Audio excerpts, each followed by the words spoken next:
for the developer of that app, giving them more responsibility, and they're now basically participating in fleshing out the back-end server without necessarily building it per se. Obviously, anything cloud is the scale, the on-demand adoption, and so on.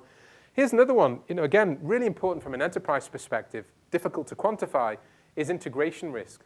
So remember, as I mentioned before, in the traditional model, if you're building out your own back-end services, there is a level of risk when it comes to piecing together the client and the server and then consuming those services. And what we've seen when speaking to customers is that the fact that these are well-defined, proven APIs, robust, they've been around for a while, thousands of customers use them, there's actually a risk component that's mitigated by the fact that I'm consuming someone else's APIs that are already there and available and working, as opposed to building them ourselves. They're unproven, they're untested.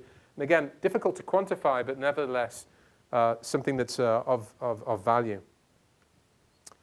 All right, so kind of to summarize, we believe the cloud is core to the new enterprise stack. We talked about some of the supporting information in support of that. Developing a mobile backend is something that most of our enterprise customers, whether they use our financial models or otherwise, can articulate that from a cost perspective, from a time perspective, from a resource perspective.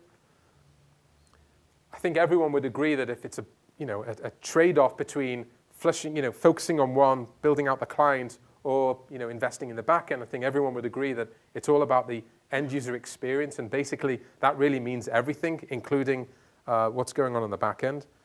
And we think that MBaaS over the next year, 2, 3 years is going to become far more prevalent, and this is just the tip of the iceberg.